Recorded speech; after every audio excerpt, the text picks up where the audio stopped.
Hey everyone, Joy Brooks with Email and Coffee. Today I'm speaking with Brittni Arthur. Tell us a little bit about yourself. Yeah, sure. So, as you said, my name is Brittni. My background is with nonprofit. That was in my 20s, and I burnt out in the nonprofit space. So, I decided to do a master's of leadership, which I now do not use really at all because I now solo email market. So, I've been working in the CRM and email marketing space now for 4 years and have a slew of clients that I work with, no particular vertical that I focus on. So I have all types of clients. Most of them have been non-e-commerce type clients. So I've tended to work with a lot of service-based businesses, not on purpose. That's just kind of how it's happened. You said mastery, what was that called? Master of Leader in an MA in leadership. An MA in leadership. Yeah, Master of Arts in leadership. So, so, so you come out with a master's and you're thinking, I'm gonna do what? Is that the Well, problem? I think the getting the master's was more when I was in nonprofit. I was leading a department. I was also on the leadership team that kind of oversaw the whole thing. And I constantly felt that there were problems and issues, and I had no idea how to solve them. And particularly when you're in nonprofit, when you are the person who sees a problem or an issue, this is just my experience anyway, you are then often the person tasked with creating the solution to that problem. And so the fact that I just felt like I had been bashing my head against a wall, I thought, well, maybe if I get this master's, I'll be better equipped to identify what some solutions are to some of these problems that I see. And in the process of doing my master's, realized that it was time for me to move on from the nonprofit world because I had burned out and my master's thesis was on burnout. And so starting to understand how my personality was just mismatched, at least with the nonprofit I was in terms of kind of role and expectations and things like that. And so I basically concluded if I go back, I will burn out again. And so I need to move on. And so that's what I did. Nonprofit is hard.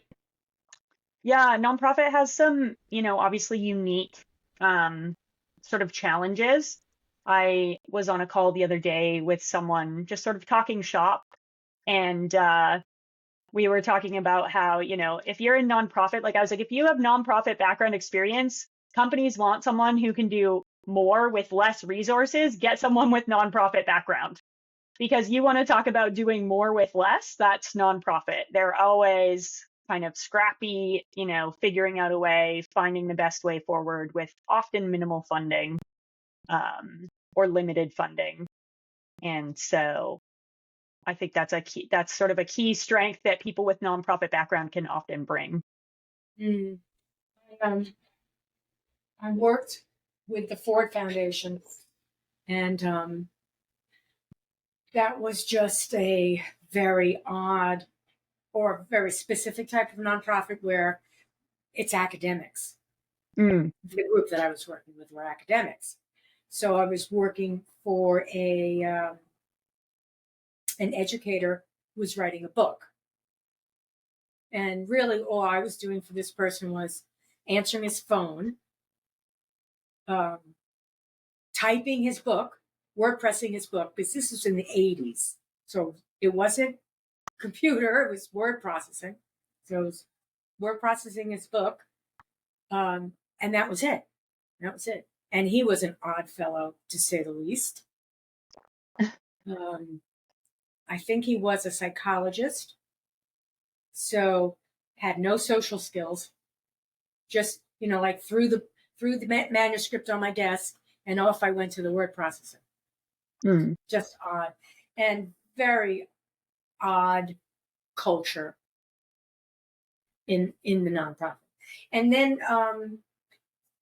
I did email marketing for St. Bernard Project, which is a nonprofit that came out of Katrina in New Orleans Okay. to rebuild St. Bernard, which is one of the not precincts or whatever, one of the small towns they have in there. And they're still around. They're still around. And I think they do national now. They do all sorts of projects, rebuilding neighborhoods nationally. And I just did the email for them, so I was really outside of their organization. But inherently, nonprofits have problems. They are scrappy. They're all like little startups, and Yeah, they I never mean, I get out think of startup mode. yeah, I think there is a lot of overlap between startup culture and nonprofit. Not obviously in the sense of bottom line, but in the sense of similar cultures where people wear multiple hats. You got to be able to pivot fast. You got to be able to, adapt, deal with stress. You might be working longer hours than expected. Emergencies come up. Someone's got to be the firefighter. That's you. You're the person in the room. So therefore, you get the fire extinguisher. This is all, anecdotal because I have no startup experience as of yet, but based on everything I've seen and read and heard, I think there's a lot of overlap in those cultures, just with different, obviously, goals. Yeah, yeah, yeah. I don't. I've done email for a few nonprofits, and again, once you're in an agency capacity or you're a contracted uh, email marketer, you're outside of their bubble. So Yeah, you may be a satellite, you may observe things, but you're certainly not involved in them. And they don't treat you like, oh, well, you just have to figure it out. You go figure it out. It's like, right. yeah, okay, I'll figure it out at $75 an hour. I'll figure it out, okay? And they're like, no, we'll get somebody else to do that. Yeah, There you go. So it's a safety valve. yeah, That's usually why it's good to be a contractor, because they're not going to abuse you. They might fire your ass, like don't come back. Okay. Although I have had one or two experiences where I would say, even as a contractor, where clients, not nonprofit necessarily, but where clients can sort of abuse you, and particularly if they have budget that they don't care. Um, so Yeah, then you they're can just go, like, you're you can just like, charge okay, them. yeah, well, um, of course, but sometimes you don't see it coming until it's too late, but I think Out of this is, scope. yeah, this is certainly, I think, a bit of a segue, but I think one of the sort of key pieces I've learned being a contractor is that you really train people how to treat you. That it's, if you just sort of take a passive approach to that, then don't in, a few months' time start wondering why your clients have zero respect for your boundaries. Well, because if you never communicated your boundaries and you never enforced them to begin with, of course they have no respect for your boundaries because they don't even know what they are. And so Right. you really have to sort of teach clients, other contractors, agencies, if you're white labeling, kind of how to work with you and how to treat you, obviously within reason. But being able to communicate those things clearly and then actually stick to them. Like if you say, I do not reply to emails after 5 p.m., then you can't be hopping on at 7 p.m. sending emails, because now they expect that at 7 p.m. they're going to get a response. Or you have to make clear this is an exception. I'm doing this because, XYZ. Maybe, oh, I'm going to be out of office next week, so I'm trying to make sure I've closed everything out properly before I'm away. So you're getting this late email, want to make sure you have all the information before I'm gone, or whatever, right? Like, I think it's really communication and making sure that things are clear. Which, Yeah, that is one of the problems with being a contractor, is that the contractor needs to have a definition of the role. yeah, And the role can't be slave. Now, no, and I think it's, it's about, again, having those healthy boundaries and communicating them. I think a lot of the time, when people have sort of issues with clients, a lot of it boils down to, not always, but often boils down to poor communication skills. Of not knowing how to communicate, So for example, business in general. I think that's business in general, but certainly if you're in the contractor freelancer space and you don't have that skill, there's going to be a problem. Yeah, absolutely. And I think even doing it early on, I recently had someone reach out to me, like a prospective client reach out to me, and they seemed a bit impatient in their initial sort of inquiry, like, hey, I didn't hear back, so I'm trying you again. And it had been only like a few hours. And so my response to them was, friendly and kind, but also I want to set the expectation up front. You can usually expect to hear back from me within 1 to 2 business days, because I have a full client roster presently. So, which I think is important to establish up front, because otherwise, if my approach was like, oh crap, I got to get back to this person right away and I got to chase them. Now, if we begin to work together in a client contractor relationship, they're going to expect that that's always the communication style. They can ask for something and I'm going to get back to them within 3 to 4 hours all the time. I do my best to respond to clients as quickly as possible. But when I have a full client load, I also need time to do the work. So that means I'm not living all day in my inbox, because I'm busy strategizing and doing work and building and doing the projects that I have said I am going to do, And so I think even those early on communication pieces of, here's how we work together. Here's what communication looks like. Here's what you can reasonably expect of me, and vice versa, and asking those questions of clients. What are your okay, great. You've told me you want XYZ done. What's your expectation for when you're going to get that? And then I'm going to communicate to you, can I meet that? Or is that not going to be possible?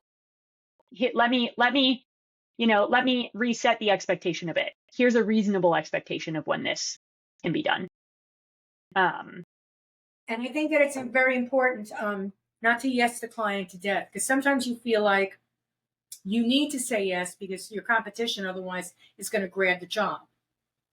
And I think if you do that, you only, you paint yourself into a corner. I mean, if the answer is yes, it's yes. Yeah. But obviously, if they're saying you need to answer my emails within the hour, you might have to turn around and say, that's not going to be possible. Can we do it within 24 hours? Because obviously, if it's within an hour, there's some immediacy there. So you're not going to say within 2 days, 3 days. You might say, right, of course, hours, right? And then you'll feel them out. You may at some point say to them, this isn't going to work.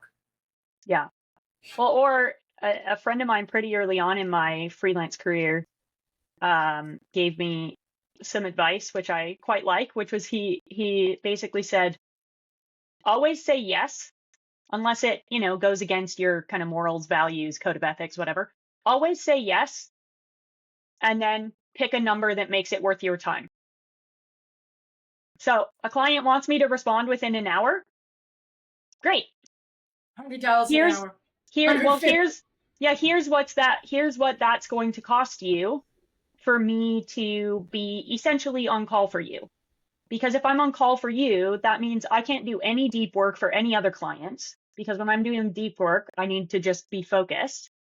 So then there needs to be a conversation about a retainer for what that cost is going to be. There you go. In my case, I probably would not say yes to that client, because it's not an expectation I feel I could fulfill. Right. But, if it's an expectation you can fulfill and you just don't want to, the right number might change your mind. That'd be $200 an hour. What? There you go. Well, it makes that is very, very good advice. Yeah, because I think it's also an easy way to create boundaries, right? And my clients would know this. When I'm out of office, I tell my clients I'm out of office. And if you need to reach me when I'm gone, unless I'm off hiking in the backcountry where I have no cell service, in which case I leave an emergency contact. But if I'm sort of available but just out of office, I'll say, here's how you can reach me. And please note, if you decide to reach out to me during this time while I'm out of office, you will be billed at my out of office rate. And here is the minimum charge. And I've almost never had anyone use that because, I think often the part that we forget is that we remain full humans. So we bring our full human self into our workplace, including our emotions. So sometimes something feels like there's a fire or feels like there's an emergency. But when you actually then say, this is the emergency rate, people go, oh, it's actually not that much of an emergency, right? And so it's a way of even sort of helping other people gauge their own emotions, and so that's been my approach, and I found it works really well. And where I'll just confirm, because sometimes people forget, right? So I've had occasions where clients say, hey, can you do this? Yeah, no problem. Just a reminder, I am out of office. Would you like me to do this now at my out of office rate or when I return? Oh yeah, when you return is fine. That's almost always the answer. And I'm really grateful to, for the most part, like all of my clients, I've had maybe one or two over the years that tried to push things, but all my clients are very, very respectful, which is why I continue to work with them. It's when you're a contractor, you're the sales, you're the accounting, you're human relations, human resources. You're all of those little departments. And you've got to be aware that there's nobody else to handle this. You can't turn around and go, it's you. This isn't working out. It's you. And you've got to figure it out. And if that's really the aha moment when you're freelancing. And for, most people say, oh, I can do whatever I want. It's my own time. I can work my own, at my own level. You realize, oh no, I have to do everything. I have to do it all. And when I'm coming to the end of a project, and perhaps I realize that, this is a sort of a project with a deadline, and then the contract is over, that means you have to get back into sales mode. Yeah. Well, and arguably, you shouldn't have left sales mode to begin with. Well, it's very true. But if, let's say you say to yourself, I want 5 good clients, and you've got 5 good clients, then you're not necessarily in sales mode, but you might be networking. Yes. Just out there. But you're not like setting yourself up for another client because you're like, I'm done. I've got 5. I really can't handle anybody else. I don't have 5 hours for anybody. Yeah. It's important. I mean, if you can, as soon as you realize you can manage that, and the expectations not only that you set for your client, you set for yourself are met, you're very happy. I mean, but I still, in some projects that I knew were going to be detailed and hard to price because of the detail that's involved, I would always say, you can't pay me enough for this stuff. And when you're in an office, let's say, 9 to 5, you've got a project. It's a big project. Maybe you're waiting for handoff, or maybe it's just got a lot of pieces that are problems, and each problem has to be solved before you get anywhere with it. And every time you hit a problem, you're like, I gotta solve a problem. And therefore, I can't meet my deadline. You've got to be aware of that. So when you set the project up, you have to set it up again with expectations with the client. But when you're in an office, it's so totally different, because if you're migrating a client and you're pulling down their CRM and you're going to upload it, right? And you're going to then set up the welcome campaign. You know the whole process. You know the process. Yeah. But at any point in time, that's a big process. and you've decided it'll take 10 hours and I'm going to charge you X dollars for it, right? And you download the data and the data is corrupted. And you download it again and it's corrupted. And you download it again and you're like, oh man, I should have looked at that data. It's a mess, right? Now you've got to go back to the client and you've got to say, your data's a mess. I can clean it up. And you have to decide if you're going to say, but I'm going to have to charge you more, or if you're going to eat it. And that's the life of a freelancer. Yeah. Well, and I think, I mean, I know it's super uncommon in the industry and everybody says this is what you should not do. But I, for the most part, have continued to bill hourly. There are certain set projects that I will do where I've done them enough times now. Like, for example, a new account setup where I have pretty standardized pricing for the most part, because I have a pretty good handle on how much work is involved, how much time does this take me, how much back and forth with the client, all these types of things. But something like a CRM migration, I give a ballpark figure in terms of an estimate, because of course clients want to know, what can I expect to be paying for this, which is completely fair, right? They have cash flow, they have, their budgets, they have everything that they need to consider.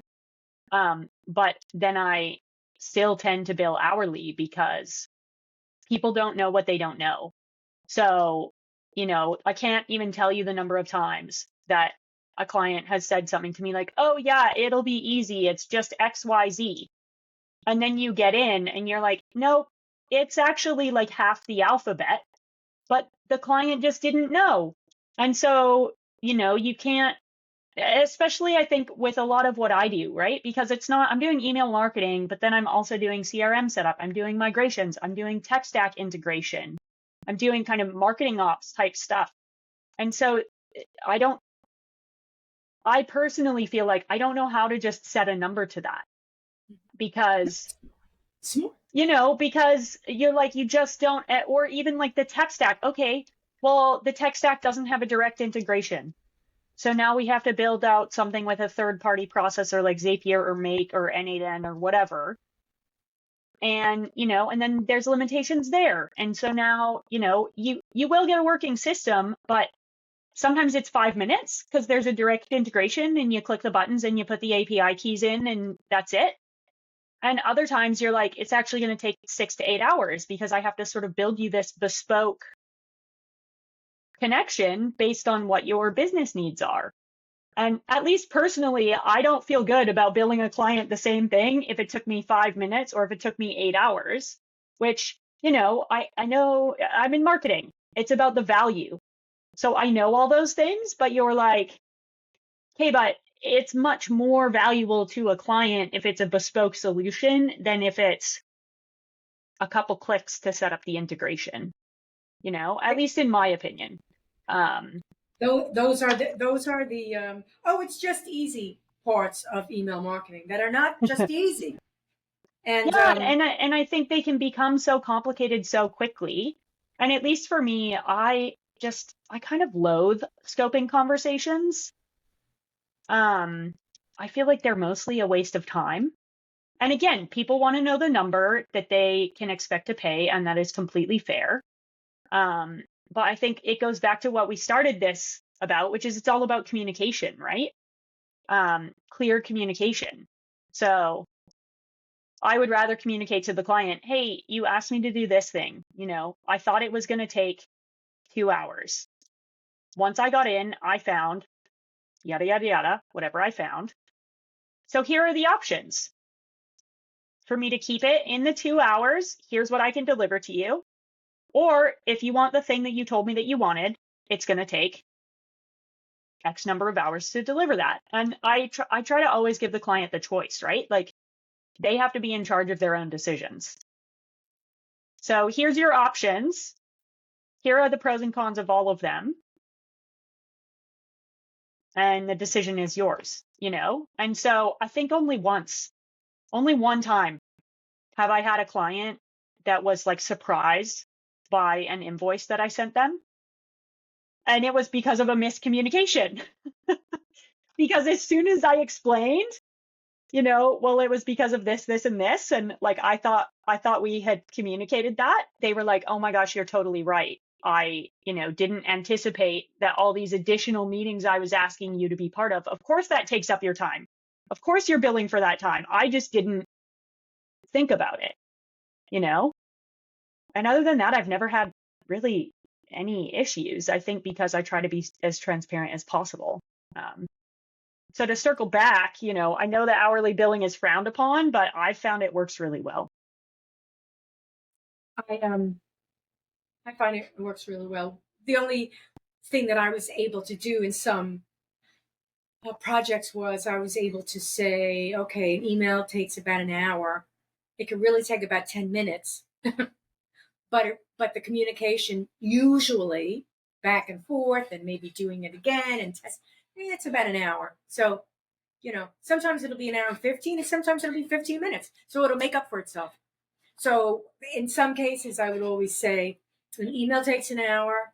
So if you want a welcome if you want a welcome set up and you want 4 campaigns, we could, I could be able to build on it and say, this is how much it'll probably be. You can either take the package or you could bill by the hour, whichever you like. But, here's the process. Right. Yeah. So, yeah. So I have mine sort of keyed in. I usually budget an hour per email as well. Right. Yeah, and because I have some clients now that I've been working with for quite a while, like 3 or 4 years, and some of their emails are so dead simple that now, I budget that differently for them because I'm like, you're just sending a simple, easy text-based email. There's nothing complex happening. So, in their cases, I'll be like, it's more like 30 minutes with the testing, and sometimes there's, sometimes you put the copy in and then everything's ready and then changes are wanted. So, okay, now we got to go do a revision and all those things. But one of the things that I thought of it and then it flew right out of my head. I'm like, what am I talking about? Oh, there you go. One of the things that I tell my clients is there's no such thing as anything less than a half an hour. So if you hit me, it's going to be half an hour. I don't do 15 minutes. I don't do 10 minutes. So, if you've just got to call me up and say, hey, I just wanted to know, no. If you're going to send me an email that says, I just want to know, listen, I've got to open the email. I've got to reply to the email. That's at least 15, 20 minutes. So it's a half an hour. Sorry. And they appreciate that. And that's sort of the same thing along the lines of, don't send me an email after 5 o'clock because if you want an answer, you're going to get charged for it. You're going to get charged for half an hour at least. So don't do it. If you just I just wanted to make sure that you understood. Okay, I understand. Thank you very much. Half an hour because I have to read it. Wait until the morning, and it's sort of a request to the client for them to learn how to be as clear in their instructions as possible. Yeah. Well, I think it all depends. I think it all also depends, right? Because I feel that there's differences for ad hoc clients versus retainer clients. Mm-hmm. Because, when a client has you on retainer, it's accounting for all the back and forth of email and all the, that's part of what their retainer is covering. They want access to you kind of not all the time, but like within reason, whatever their package is kind of all the time. So, and then there's benefits to them, right? Like in terms of the contractor, you get monthly recurring. So that's great. That's a benefit to you. And in terms of the client, they get benefit as well, which is quicker responses, easier access to you, maybe weekly check-in meetings if that's something that they want, those types of things that an ad hoc type client is going to have to just either not going to get or is going to have to pay more for. Right. Right. And especially because there's the context switching as well. So when you have retainer clients, you're in their system all the time. So it stays kind of in the forefront of your mind. Whereas ad hoc clients, you maybe don't hear from them for 2 to 3 months. And they then ask for something. And now you're like, well, this request that is, maybe a 10-minute thing is really going to take more like an hour, because I got to go pull up all my docs, refresh myself on what's happening in your system, remember how everything is interacting, because I haven't thought about it because you haven't been paying me to think about it. That's right. And so, and that's fine. For some clients, they just want that ad hoc support. And so they're happy to pay for that. And, other clients want the more consistency, which arguably, I think clients that are more consistent and retainer type clients just get better service, because you're thinking about the projects more, meaning you see more optimization potential, you see holes, you see gaps, you see where they're missing things that you can implement. Whereas if you're only hopping into a client system, for 10 minutes every 2 months, you don't see those things. So you're not making recommendations, you're not making suggestions. They're not really getting the expert advice because they're only paying for this little bit of time to be in there. And so you're not going to see those pieces, Do you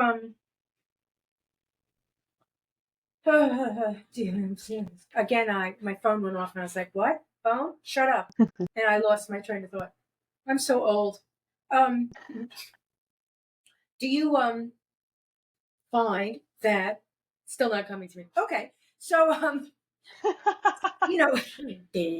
have these great questions and then they just fall out of my mouth. So you do email marketing. Yes. You do CRM. Yep. And you work predominantly, if I remember, it's ActiveCampaign and what's the other one? HubSpot. HubSpot. And so I remember when I was talking with you, because I have friends that hate them both. I mean, I have love-hate relationships with them both. So, but the thing is, when you're working with an ESP, they tend to mature. Yes. And that can sometimes be a problem because what they started out to be is not where they end up. Yeah. And that's a problem with ESP management.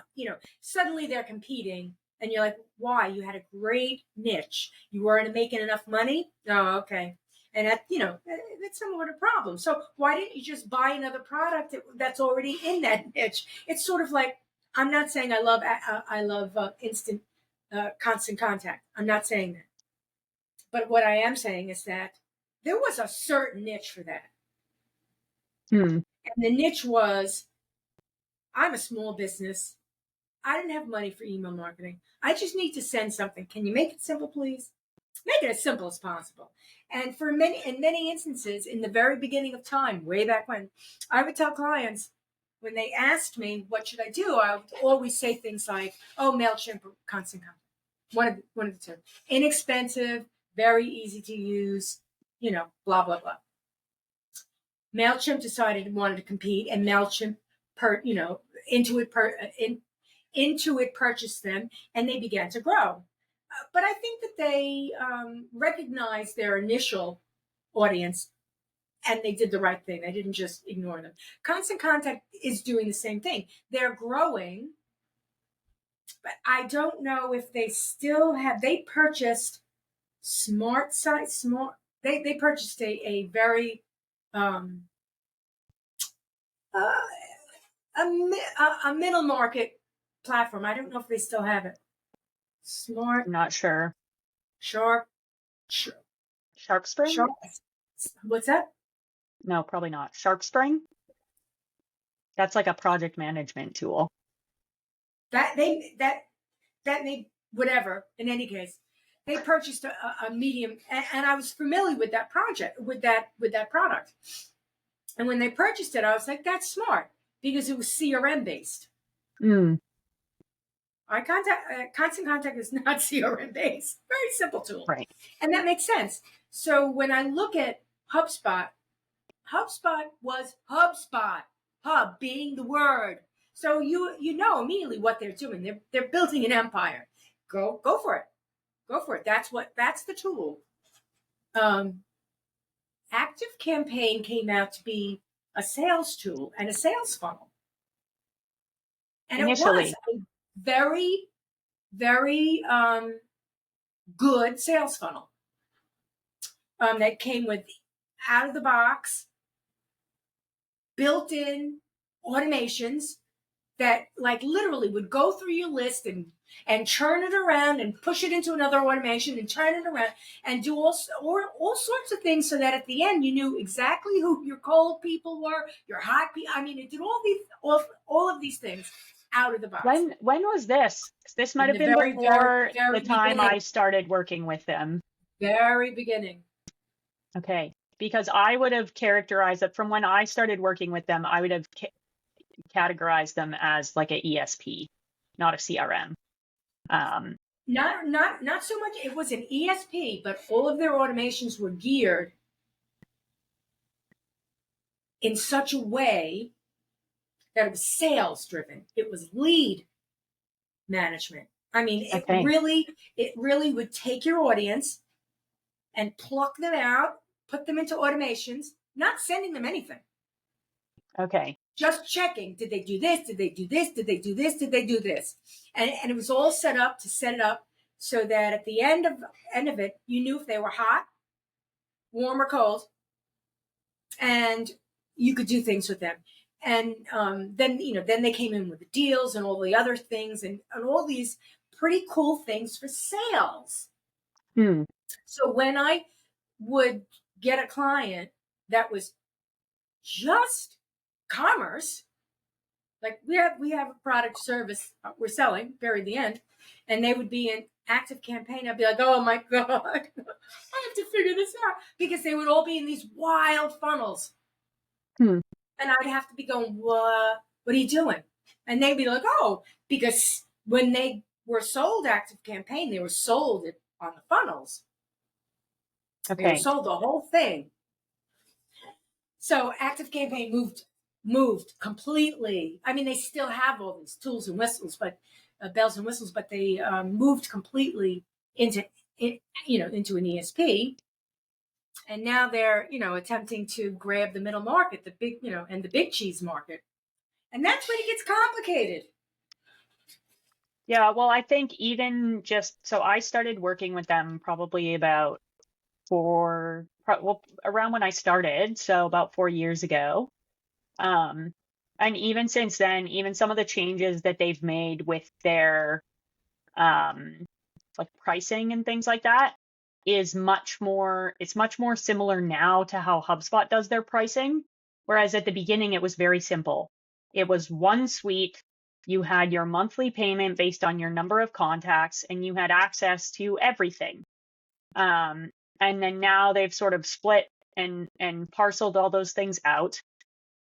And they charge you on your contacts. They charge you on, how many emails they charge you on a lot of different levels. Yeah, which I think makes it, quite confusing for, well, everybody, to be frank. And, in my opinion, I think they could have done a better job of taking care of their legacy accounts in those transitions, which I think is sort of something that often happens with SaaS type companies is, they rarely, some of them do a great job. But often they don't necessarily grandfather in accounts well. They don't necessarily communicate well. And so then, customers who have been loyal start questioning those loyalties because of the way that they get treated, which I think is, a fair piece to start questioning. Sometimes that happens when they're looking to sell the company, or IP, or IP it or something, because they're like, we're changing dramatically, right? And either we're going to change hands and we don't care. It costs this much, you buy, I don't care. You get all the clients. I think it just depends too, right? On like what does the company leadership decide, and I think sometimes there are companies where the leadership just doesn't care, and so they're fine with screwing over customers. Um, you It was know, sharp swing. It was but sharp swing, by the way. Go ahead. okay. But I also think that oftentimes it's, even if you're a CEO, you're on the board, you've had multiple whatever, like I think most humans are just out there humaning around trying to figure it out. Yeah. Everybody's making stuff up. And so sometimes there's like a concerted, it's all about the bottom line and we don't care. But I think more often than not, it's just humans being humans trying to figure out how to, best lead their company and balance all these competing priorities. Yeah, there are signs like when one company I worked for, it was one of the last companies that I worked for full time and actually at site. So it was a company, they hired me, and I told them I was an email marketer. They hired me to uh, help administrate the director of the department. It was a clothing line. So, I'm email marketing. What are you doing here? But I took the job. Um, and I was administrating her. She was a lovely person, lovely person. They said there would be a review in 6 months, which I expected. The company was very bizarre. Very, it was a, it was a clothing line, so very competitive. They had people that were making the outfits, and they had people that were designing the outfits, and then they had people that were purchasing the assets for the outfits. So it was very, for me, it was like, oh, this is interesting because I've never been in clothing before. Mm. And so I was administrating this woman, and within 6 months, I was like, go. And I was like, okay, it was weird. It's okay. I wasn't happy about it.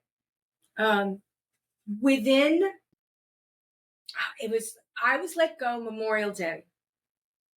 In the middle of June, the announcement came out, the press release came out that the company was sold. So I wasn't hired to do anything except hold her hand during a buyout so that she wouldn't freak out during the buyout. Now, if I was gold, they would have kept me. But in reality, they would only have kept me if I wanted to move to where the new company was. Because otherwise I was useless to them. So it's not only humans trying to figure stuff out. There's sometimes an agenda. That's why I'm saying if they do really odd things, if the ESP does really odd things, you may think, what are they doing? Are they setting themselves up, to be an IP or, to buy something or to be sold? What are they doing here? As I said, because MailChimp did not do that. I mean, their pricing went up, and I have a MailChimp account since day one, and I'm still paying like $16 a month for 2,000 contacts. Hmm. And when Intuit bought them, they never sent me a note saying, well, nothing. Kept on just chugging along. And I thought, well, that's a nice thing. That's nice. Yeah. Because they didn't want to leave the middle market, but they were planning on, Intuit wanted to hook into a system, and they got it. MailChimp. So now, you've got your invoices, but you've also got your email marketing. Hello. It's not a HubSpot, but it's along the lines of you've got, this product that does more than one thing. It's Right. specializing in, sales invoicing and things of that nature, but you've got an email product too. So, is Intuit probably going to be buying other companies? Absolutely. Absolutely. Do they want to compete with HubSpot? Absolutely. Absolutely. And I that, between a HubSpot and ActiveCampaign, it's like apples and oranges. I found. What you mean between the two platforms? Yeah. Yeah, I mean, I think the sort of basic data management even is different, right? Because in HubSpot, your kind of primary object is your contact record. So all your email communication gets stored there, even pre-creating a deal, all that type of thing. Whereas in ActiveCampaign, it's not quite as clear, because like your email only gets logged to the contact if the contact is attached to a deal. And so you're like, that becomes a huge problem for a lot of businesses, actually, that makes ActiveCampaign a non-usable tool for them, which I suppose is because, ActiveCampaign is a bit more like HubSpot knows that they're a CRM. And so they're being a CRM. Whereas ActiveCampaign, I think, started more as an ESP, and now they have these CRM add-ons. And so they want to differentiate in terms of, well, you can just have the ESP part, which is your contacts, your campaigns, those types of things. You do your email marketing. But the CRM features come with this deals kind of sales pipeline add-on. And Right. so that's why they're logging things primarily through the deal object rather than through the contact object, right? So I think there's a lot of differences in terms of how you can work with them both. And also, HubSpot's going to go the next step because they're going to deal with social. And ActiveCampaign is like, oh, social? What? Well, and I think HubSpot is also just more robust, and their price points reflect that. I think ActiveCampaign is very much still a contender in the SMB market, whereas HubSpot isn't really. HubSpot is an enterprise level tool for enterprise level companies. And I mean, I think it was during COVID that they rolled out some of their starter packages, I think, to try and help small businesses during that time. But HubSpot's starter packages are so limited that you're better off, and they're $50 a month minimum, and then you have to get the various different hub add-ons. And so in most cases in SMB, in my opinion, would be better off spending that $50 a month on the ActiveCampaign side, because they're just going to get more features for a similar price point. So I think this is also where needs assessment and stuff like that comes into play as well, where it's not just about, oh, pick the one you like. It's like, well, what do you need it to do for you? And does it have space for your business to grow? Because as you or I would know, migrations are a pain and they're expensive. And so you want to try to, I think, pick a platform that is going to be able to grow with your business. It's not completely unaffordable for where you're at, but has space to grow without needing to do a migration in 2 or 3 years' time. And migrations happen. Sometimes they have to happen for all kinds of reasons. But, I think those are always things I view that in part as part of my job as a consultant is, helping people decide on what is the best tool. Because I think that's, you need something that's going to work. You also need something your team is going to adopt. Right. So if you hate the UX of a platform and your entire team hates the UX, no one's going to use it. So it could be the best tool in the world for your business. And if no one uses it, it's useless.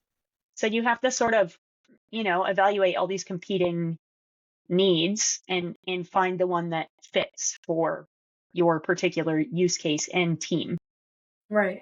And some of these ESPs can have nuances that are not recognized by marketing departments. And they'll get sold by the sales rep. Yeah. Because the sales rep say, yeah, we could do that. Yeah, we could do that. Yeah, we could do that. And it either can do so much more, or it's doing everything you want it to do it in such a way that's like, oh, that's not what I intended. Well, that's what it does. So I know a client that I've had in the past was using ActiveCampaign, and they purchased it. The team that purchased it, one person was more along the lines of the project management end, and the other one was the technical end. So Okay. he went into ActiveCampaign, and he set up the deals first thing because he was sales. He set up the deals, and then back-ended everything else into the deals. But didn't consider the campaigns, other than we'll have campaigns, we'll have the email campaigns. Well, how do the email campaigns work with deals? Better yet, what happens when somebody passes through a deal and they're at a certain point? What happens to them? Do they get dropped into the email? Like what? No, do they get dropped? Yes. Oh, that's not good. And this is the problem. Unfortunately, with bells and whistles, when you begin with an ESP with lots of bells and whistles, and you're thinking, because you're being sold something, you're thinking along the lines of this, and you don't have a full discussion with the entire marketing and or sales department. And I mean the full marketing department. I just don't mean email. I mean full marketing, full sales. Like, what are we doing with this? How can this help you? Because as I said, and as you said, you're talking about CRMs, you're talking about hubs. In case of ActiveCampaign, you're talking about deals. We're talking about lots of components that are outside of email marketing. And if email marketing is in the silo, you've got a mess. Yeah, well, and I think it's often, and particularly too for businesses that work a lot with contractors. So I'm not thinking of like massive corporations that bring on contractors to, help pad the team. I'm thinking of more SMB types who they don't have a marketing department, they don't have a sales department, they have, their little team. And so then they're outsourcing pieces. And particularly when they're hands-on in managing their own contractors, they don't always get that big picture perspective. And so it's like, well, I can tell you my expert opinion on these things, but my expert opinion is a bit niched, right? Like I don't do social media marketing. So if we really want to, I know basic principles about it, of course, because I'm a marketer, but if we really want to know, that type of thing, then we need a social media marketer. And then we need, you want really good analytics, we need an analytics person. And all those people need to be able to talk to each other. Because otherwise you get all these contractors who are in their own little silo. And sometimes you're like, no, it needs to align. And I think that's where, arguably sometimes agencies can be, not always, but can be better because they can do sort of that project management piece. Or either that or working with contractors who, have experience in terms of working with other contractors and so therefore know how to sort of play well with others. Yeah, one of the things that as an email marketer you could do for yourself is either you could say, I'm going to network and I'm going to find people, I'm going to find designers and content writers and all these different types of people. And you partner up with them. So, and you say, listen, I'm not going to throw you work all the time, but I'm going to throw you work and we're going to work together. And that works really well. That's sort of, that's being a solopreneur, but that's working with partnerships. Or you could set up your own agency. Yeah. Yeah, and I do that quite a bit. I have I would call them trusted partners. So these are people who I've worked with for, 2, 3, 4 years across multiple different client projects. And where, when we get to all work together, we all love it because we know how we work together. We know where our lanes are. We've done enough projects that we know where the overlap is. And so we're able to be extremely efficient and deliver really high caliber work. As opposed to, as I'm sure you would know, sometimes you work with contractors who you don't know, or and you still work with them, but it's not as efficient necessarily, because you don't necessarily know how they communicate. You don't necessarily know even where their expertise ends. So for example, I have a web developer who I've worked with quite a bit, who's also a good friend of mine now. We started as sort of colleagues and just over the years have become quite good friends. We've done so many projects together that we know where the lanes are. So she has zero qualms giving me back-end access to WordPress because she knows I'm not going in there messing with things I don't know how to mess with. I'm going in there for particular purposes to do specific things, which is usually integrating form tools with ESP, CRM, whatever, testing, making sure it's working correctly, confirmation emails, all that type of thing. Landing pages. Yeah. And so she's just like, here you go. Because she's like, this is your domain, not mine. Like, I don't know about going in and, assigning tags and what tags you're using and all these different things. So here you go, off you go. Whereas I'm over there, the client, like, oh, can you just, make this change on my website? Well, nope, but the web dev can. Let me go ahead and ping her and she'll go ahead and do that, And I think that's the benefit when you have experience working with people is where expertise, ends and begins. And so then you can actually deliver the best work. I think that for any email marketer that is out there, it's probably the best advice is to network for partnerships. And, you don't necessarily need to sell your services as a white label where you can say, yeah, I could do that. You can do that. You can do that. And then you just white label all your arms and they don't know who's doing what. And it doesn't matter. You could sell them that I'm a full service email marketing, blah, blah, blah. They don't need to know that you're not the programmer. They don't need to know that you're not analytics. They just need to get the report. So, but that becomes, if you white label, that becomes, again, you're putting on another hat where now as you're white labeling, you've got work, but now you're also project managing work. And that could be a bit much. So, sometimes it's better just to be upfront and say, I'll introduce you to somebody and you could hire them or not. I mean, I know I work together well with this person, so, Yeah, and that's usually the way that I've done things is it's been more like trusted partners rather than me white labeling. I think that's the best. Yeah, I think it depends on what your own kind of goals are, I've been white labeled. So like a web person will sell websites, but if the client comes to them and says, I want a website and email marketing, she'll come to me. But I never communicate with the client. She's white labeling me. Yeah, I've done a lot of white label work for agencies and such, which I've enjoyed. I just haven't necessarily wanted to be the one to white label others. Right, exactly. I do enjoy white labeling because I'm out of the corporate loop. I'm like, it's the client's your problem. I'm telling you, what needs to be done, and you need to tell the client, not me. So, if you're not understanding what I'm saying, I'll explain it to you every which way to Sunday. But ultimately, you're going to be the one presenting that to the client, which, makes me happy because I don't, I'm that's not my forte.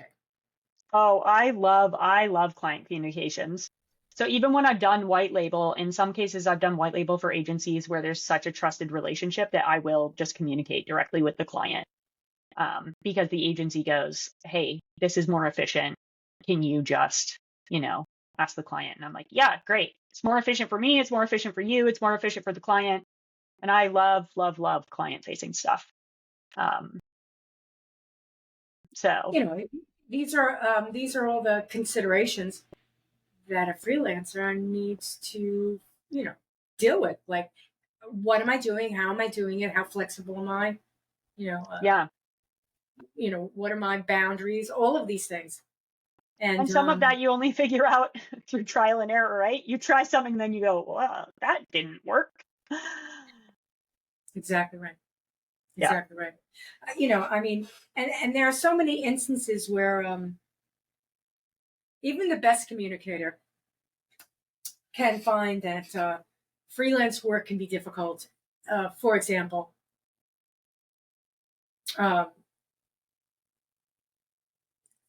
somebody I trust introduced me to somebody they trust to do email project. So I began putting together the work order with pricing, and I sent it to them. They accepted it and signed it. It was a contract. They signed it. I get an email from the original person that introduced us, and that person said, I might have made a mistake about introducing you to this person. I'm like, oh, we just signed. He goes, I'm sorry. And I'm like, okay, well, we'll see how this goes. Within a week, the owner of that company, not the company that introduced me, but the actual company, the middle company, was trying to sell me that I could do all the jobs of an email marketer. So I could do content writing, design, email marketing, analytics, web dev, all these things. Oh, you could do it. You've got a lot of experience. You could do it. And I'm like, I know I could do it, but that's not what I do. And you can't afford that at the price that we signed for, because we signed for email marketing. He goes, no, you could do it. And I'm like, what is he not getting here? I'm like, yeah, this is the problem that the initial person was telling me about. So that relationship went on for about 9 months because I signed the contract. And then it fell apart, it seems. And these things happen. So even the best communicator, these are the pitfalls of being that freelancer. You begin to get an idea who on that first call, that second call, is this going to be a good relationship or not? But some people can blindside you. Oh, absolutely. Well, and I think that's where even, having out clauses in the contract, it is pretty important, because if something's not working, like I in my contract, I think it's 30 days notice either party can terminate.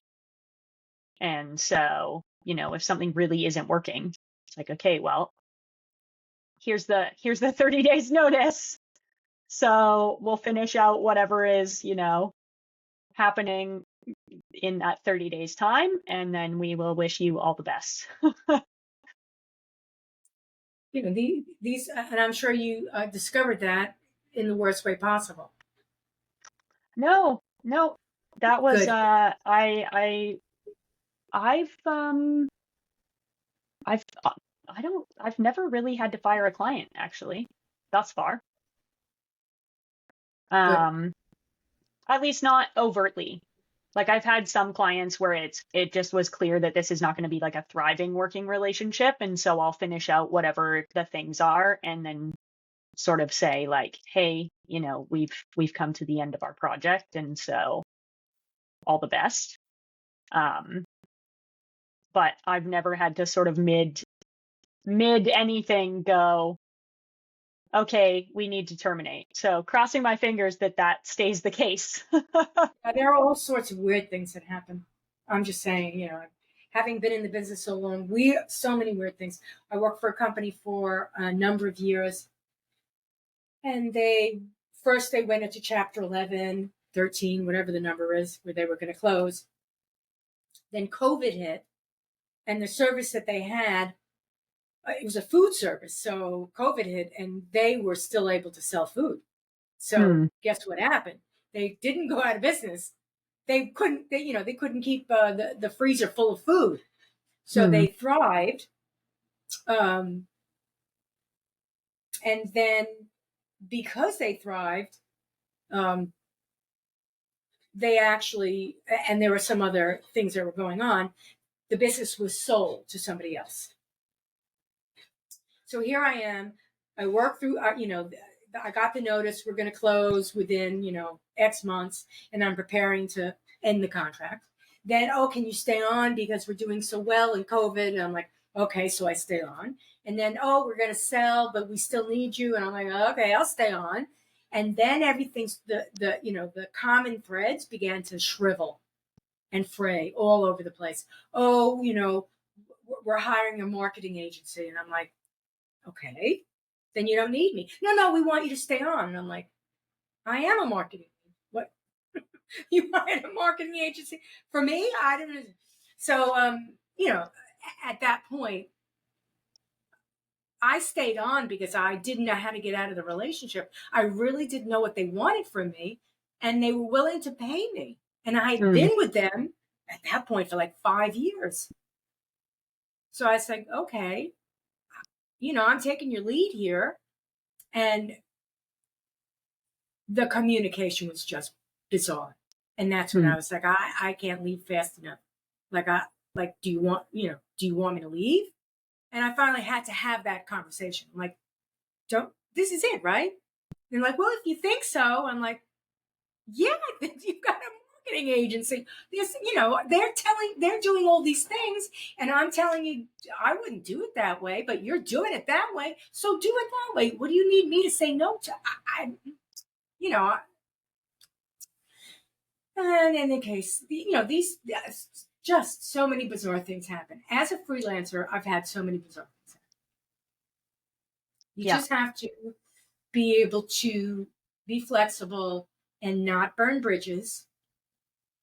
Yeah, which I think is key, right? Even if you fire a client or a client fires you or whatever, I think there's ways to do that are better than others, where you don't blow things up, you keep doors open, because you just never know. And, in the email marketing world is small.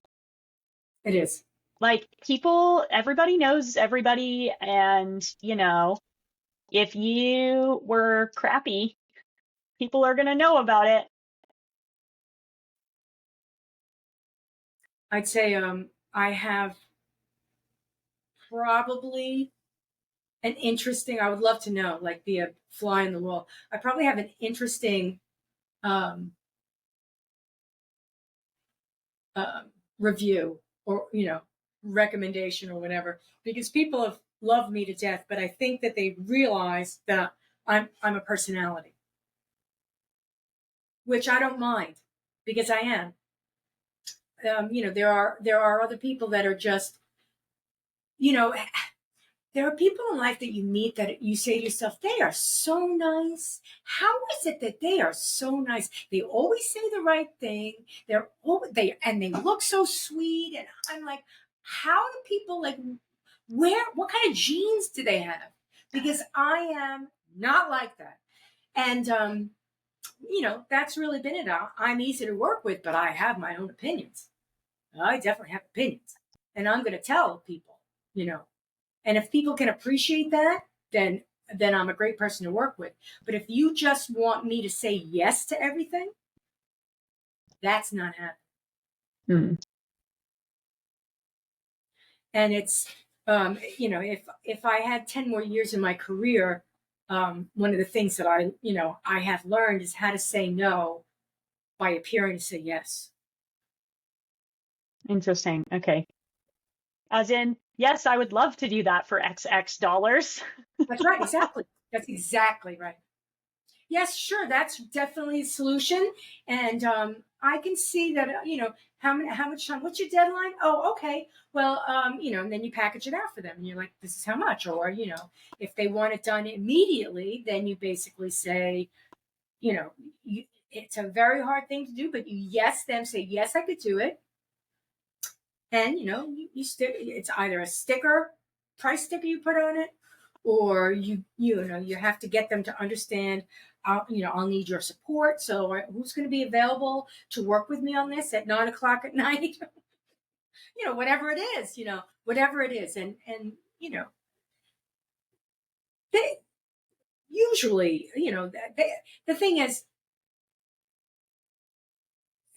people appreciate honesty. People appreciate good hard work. But a smart manager, a smart leader appreciates honesty. And, that comes with maturity. That comes with maturity. If it's an ad hoc basis, they don't want your lip. Here's a campaign, and we're going to pay you so much dollars. I want to see it Thursday. They don't care. Don't tell me your problems. We're going to pay you ad hoc to do it, right?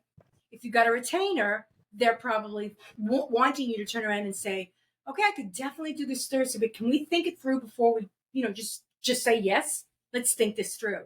Because I can see a number of problems with this, or I could see a number of things that should be done instead of it, whatever. And they want to hear that because it's a different relationship. Although my experience has been that most of my ad hoc clients want that as well.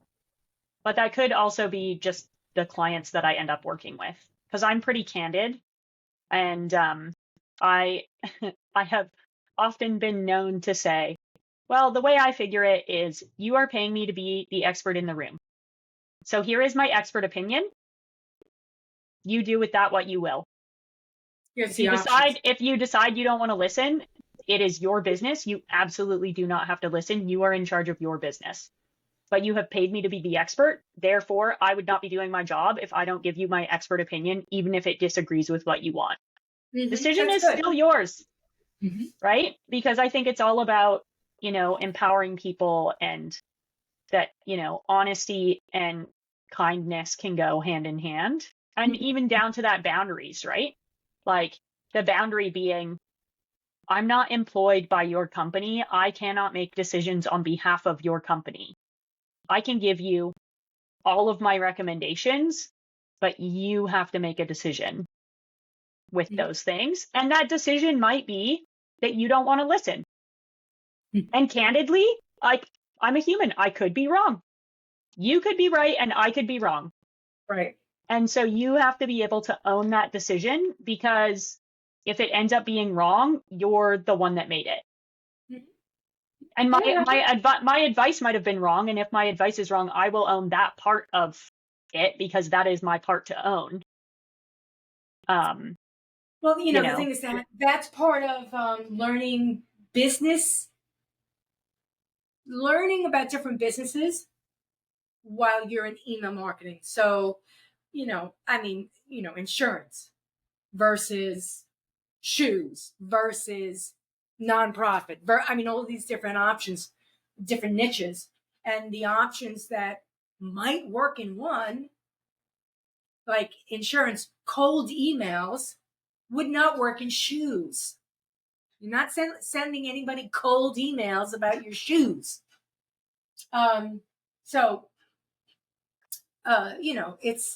It's, and the thing is, as you're growing, you may find that something that one niche does actually does work in other, with other niches, slightly different, but the concept works, and you find these things out. And there's nothing wrong with that. So, if you're saying, here's my recommendation, this is not going to work, I'm going to give you 5 different things to do. You pick you pick the one you want. They pick the one you didn't want, and it works. You're like, wow, this really worked. And you could be honest and say, you know what, I would never have gone that way. And I'm so excited for you. And thank you, thank you for teaching me something. And I've seen that happen a number of times. Clients have picked a certain way, and it works. Well, and because I think, at the end of the day, especially being sort of a contractor, you're not the expert on their business. Right. Despite, even if you, do audience research, you do all these things, they're still the expert on their clients. It's how they've been in business long enough that they're now paying you to help them. So, you have to let them be the expert on that. And, and of course, if data shows differently, then it's presenting that data and saying, okay, how do we rectify this? Because they could also be wrong, right? Right. We're all human. Anyone could be wrong. Anybody. And, there's, we've been talking for so long, but there's that other part of it, the data. And the data doesn't always say things that you think it's saying. Well, because there's the data and then there's the interpretation of the data. And there's also 1 month data, 2 month data, 6 month data, not, you've got all this different data where suddenly you see trends. Anything that happens in a month is important, but it's not showing you any trend. It might be showing you that something definitely is not working. Right. This isn't working. Or it could be an anomaly, right? Or depending Exactly. what industry you're in, the current political climate could be contributing to some type of anomaly in your sales process or whatever, right? Or the economy, or, there's all sorts of things that could be external factors that then influence that, that aren't necessarily ongoing and true forever. Like you may think you're selling to women, but actually you're selling to men. And you don't see that initially. Maybe you'll find that, you're looking at names, but maybe you're not actually looking at specific names, and you don't necessarily see a trend until maybe, maybe somebody with eagle eyes with a platform that has avatars. And this happened to me. I think it was, I can't remember. I think it was ActiveCampaign. I can't remember. But it was a company with avatars. So I saw the picture of the contact, and the client thought that they were selling to women. And I was looking at, oh, my dog's hair is flying around the house. The avatars of all the customers were men. I was like, do you realize you're selling to men? No, we're not. It's women's products. It's a vanity women's product. I'm like, yeah, well, the men are buying it. And they didn't want to hear it. Didn't want to hear it. Well, nobody likes to hear that they're wrong, right? So. Well, it was such an anomaly, and not that they weren't ready for that. Right. They weren't ready for it at all. I'm like, take a look at your data. And I'm like, no, don't look at the names. Because, sometimes the point is that were they buying for women? Were they buying for themselves? That you don't know. If you're Victoria's Secret and you've got a lot of men buying, the odds are either, you've got a huge trans community that's buying from you, or you're selling to men who are buying for women. Or men like the fabric of Victoria's Secret better than whatever they're buying. Right. Well, that could be an option. I would just say that their underwear would be a little uncomfortable, but that, do men like thongs? I have no idea. I have no idea. I don't like thongs. Never understood that. In any case, yeah. So it's the data, and not only that, but that particular buying pattern can come and go. So you're faced with so many anomalies in data that I always found the best part of email marketing was looking at the data afterwards. Just looking at it going, what in heaven's name is going on here? And how can I figure it out? And in the beginning, when segments were not always sold with the package, it was difficult. And then when segments were sold, no one used it as an analytic tool, right? They used it as a sending tool, but I would use it as an analytic tool. Oh, interesting. Right? So I would look at the back end and say, here's a campaign. I'm going to start segmenting it out and see what my audience looks like here. See how many people are doing something, and just do wild combinations. And I would look at the look at the number, and then look at the audience, and then then I'd be able to go back to the client and say, you've got some odd trends going on here. And sometimes it's, it's deliverability issues. I mean, it can be all across the board. It could be buying trends, deliverability, content, behaviors. It really depends on what the campaign is supposed to be doing. And yet again, another thing is strategy. So we can't leave until we talk about strategy. So do you find that strategy is something your clients don't get, do get, can handle, don't want to talk about? I mean, sometimes they'll just leap to goals before they even, or I shouldn't say that. Goals come before strategy. So sometimes they jump into strategy without any goals, and you don't know what they're doing. Like, they've got these plans, and you're like, well, can we talk about goals first? Like, what do you want to do here? And they got, all the strategy. But do you find that aligning those or having those types of discussions with clients, do you find them difficult, lacking? Like, what's your experience? No, I don't find them difficult. I mean, I think it depends, right? It depends on, again, like we talked about earlier, more retainer type clients or ad hoc clients. Ad hoc clients are typically not paying for strategy because they want just, a particular thing done. And so that's why they're ad hoc. Retainer clients would more be looking at strategy. And so, and I think I've seen both, right? And even things, that to me seem pretty basic, but they're not if you're not an email marketer. Things like retargeting, for example.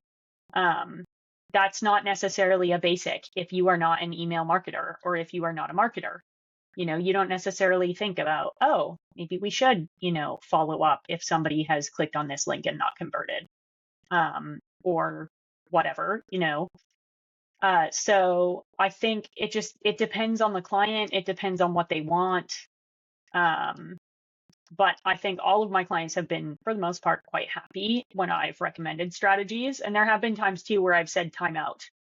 Like a client recently, we were talking about doing several webinars, like a year. And I was like, what is the goal of these webinars though? We don't want to do webinars just to do webinars.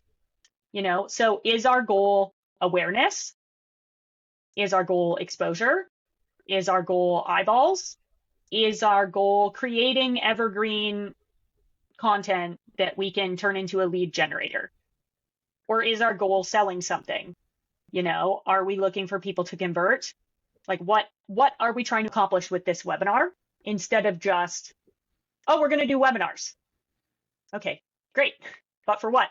What's the point? Because when you know what the point is, then you can sort of more strategically frame what the webinar is or what your CTA is at the end of the webinar or how you follow it up, all those types of things. And so I think in my experience, particularly retainer clients, that's, I said earlier, they're paying me to be the expert in the room. So that's part of what they're paying for. They're paying for me to think about their stuff and give them strategy and give them optimizations and help them figure out, how they accomplish their goals or solve their pain points or whatever it might be. Which is why I always try to be clear too about, what are we trying to solve for here? Mm-hmm. Because I don't want to be proposing solutions that don't solve a problem.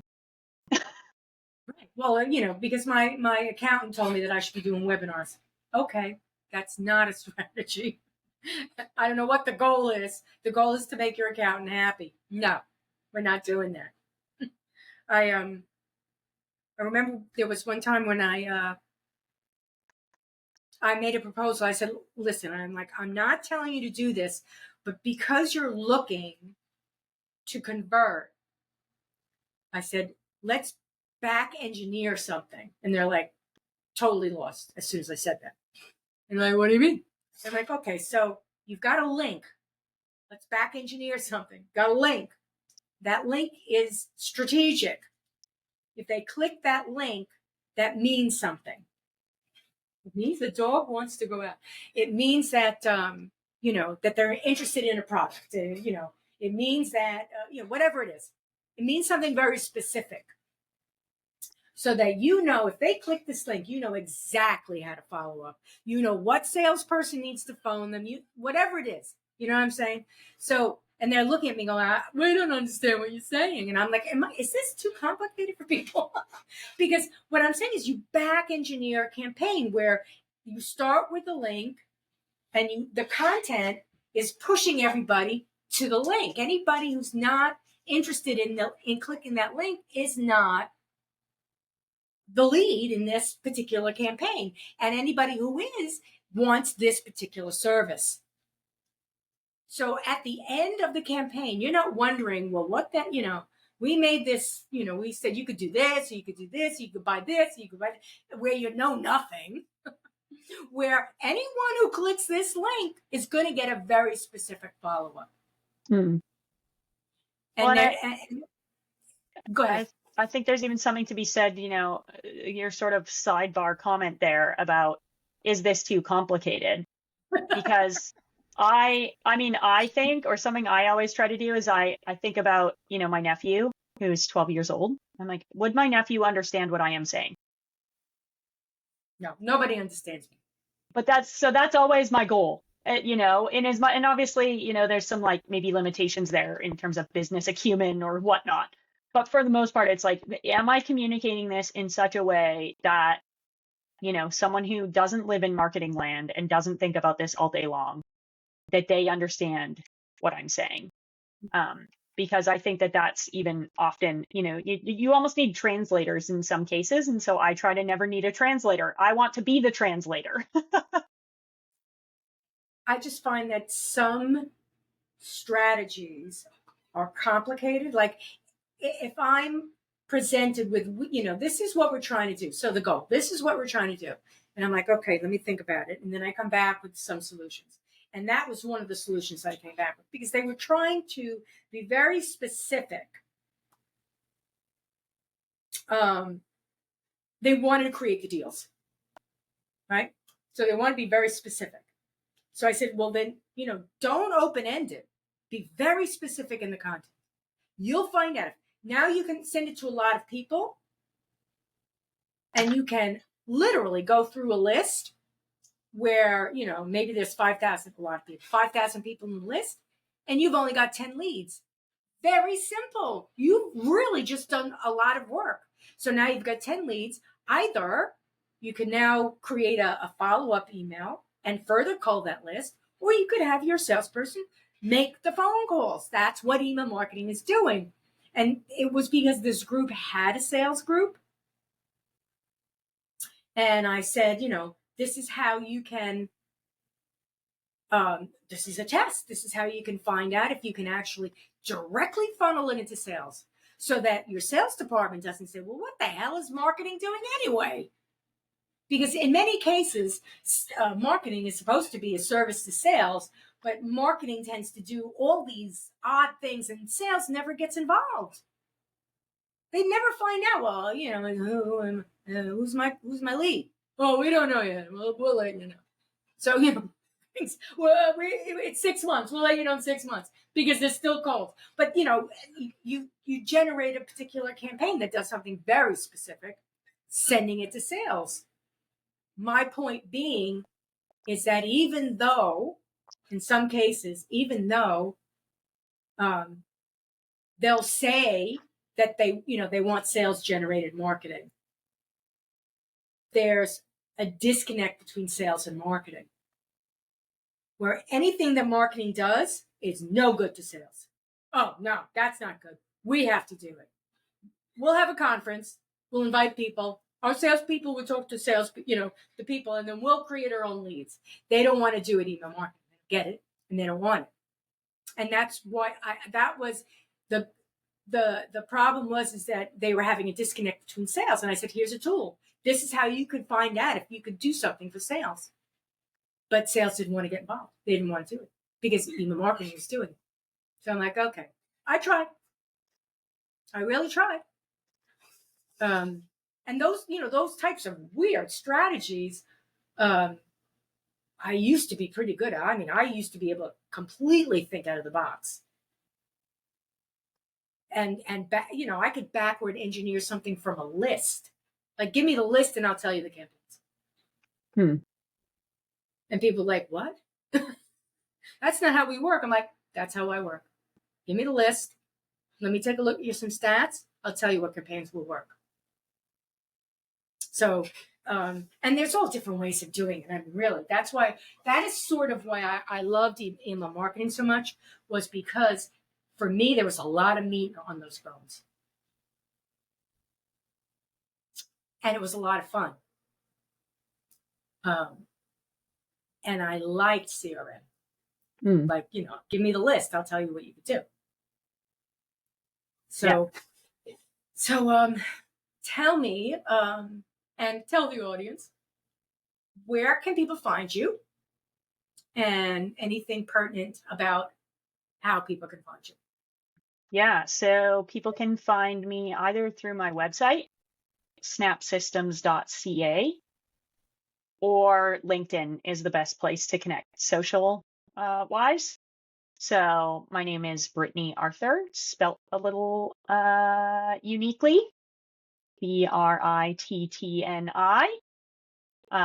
But you could also find Snap Systems on LinkedIn, and I'm connected there too. So I wish you the best of luck. You definitely have a good head on your shoulders, and you've got a good temperament for it too. Yeah, I can tell that you're not like, oh my God. I'd love to see you in 10 years. I would love to see you in 10 years. Well, who knows? We'll see where I end up in 10 years, I suppose. Yeah, I'd be excited to see that. And I would basically say, I knew she was going to go somewhere. Oh, well, thank you. Yeah, I think I'm pretty down to earth and even keel, and pretty no nonsense. Pride myself on direct, clear, kind communication. So it's not so unique. You don't necessarily need to have sparkles. You just need to be able to, you need to find your own boundaries, and once you do, and you're comfortable, then you can learn how to be flexible, and then it's totally cool.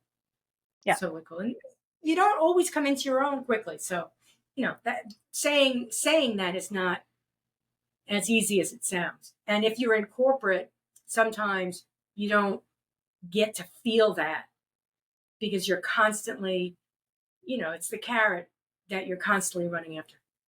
But once you go out on your own, it's a whole different ballgame. Well, I, as of yet, have no corporate experience, so can't really compare the two beyond what I anecdotally know. I'm not going to say it, but don't worry about it. You got it. You're in a good place. Thank you. Well, thanks, Brittni, for your time, and I hope the audience enjoyed my banter with me forgetting the heck I was saying. But in any case, thank you. Yeah, thanks. Well, thank you for having me. You bet.